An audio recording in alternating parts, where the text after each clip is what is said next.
Hey friends, happy Tuesday morning. It is going to be a beautiful, beautiful day. Hey guys, I just wanted to share something that was on my heart this morning, something that I really, really hope blesses you.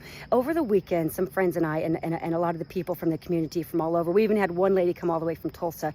We did the 4x4x48, which is commonly referred to as the Goggins Challenge, where you run 4 miles every 4 hours for 48 hours. Now, running 48 miles is hard in itself, but dealing with the sleep deprivation and running on tired legs and the stops and the starts, it's a whole new ball game. I mean, it's just a different breed of difficulty, but it's just so much fun. But anyway, believe it or not, we did have people come and try to attempt it, and two of the girls that were the finishers, we had 5 people that did the whole entire thing, but other people that did a mile, 5 miles, 20 miles, 30 miles, 38 miles. But out of the final 5, there were 2 girls that actually walked it. They inspired me. They absolutely inspired me because they had, by the time it was done out of 48 hours, they had 17 to 18 hours of time on their feet, 7 to 18 hours of moving time, and they just trucked along. It was so amazing to see.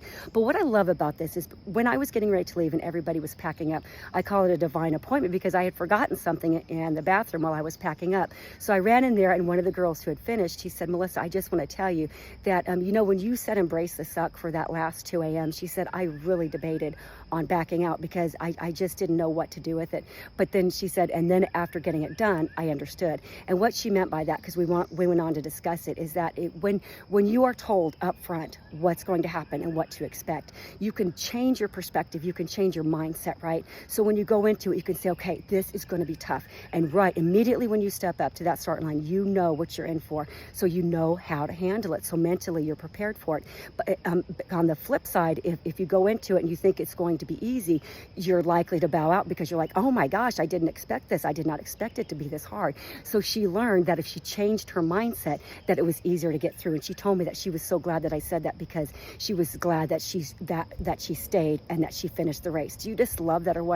She went home with a 50-mile buckle because not only did she do the 48, she did 2 more and she got one of our recycled buckles. I just love that. But it really got me to thinking about the way that we perceive trials, right? Because we're going to have them. Jesus clearly says it. In this world, you will have trouble, but take heart, I have overcome the world. And if we look at this Christian life and we're expecting it to be an easy life, let me tell you what, it's not going to be an easy life. And if you ever tell anybody that, you're only sugarcoating the gospel and you're telling a lie, because at the end of the day, when we choose to follow Christ, we are going to be in a battle each and every day, which is the very reason that in James chapter 1, verses 2 and 3, he says, consider it pure joy when you encounter trials of various kinds, because you know that the testing of your faith produces perseverance. And he goes on to say, let perseverance finish its work so that you may be mature and lacking in nothing.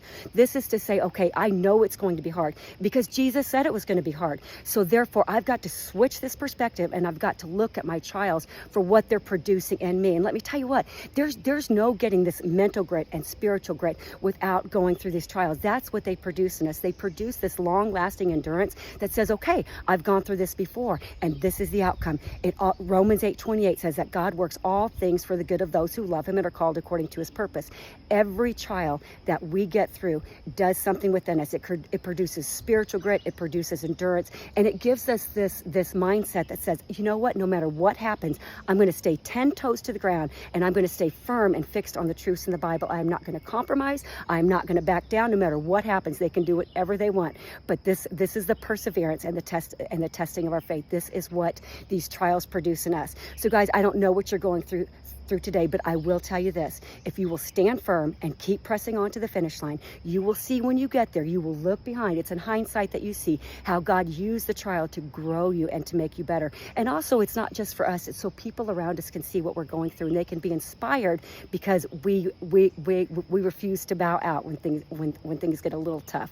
So guys, I really, really hope that blesses you, and I hope it inspires you to embrace the suck, no matter what that may be in your life, and to keep pressing on to the finish line, because as the Bible tells us, there is a heavenly prize awaiting all of us who stand firm until the end. Hope that blesses you. I'm going to finish up my run, get off to the best job ever. It's going to be a great day.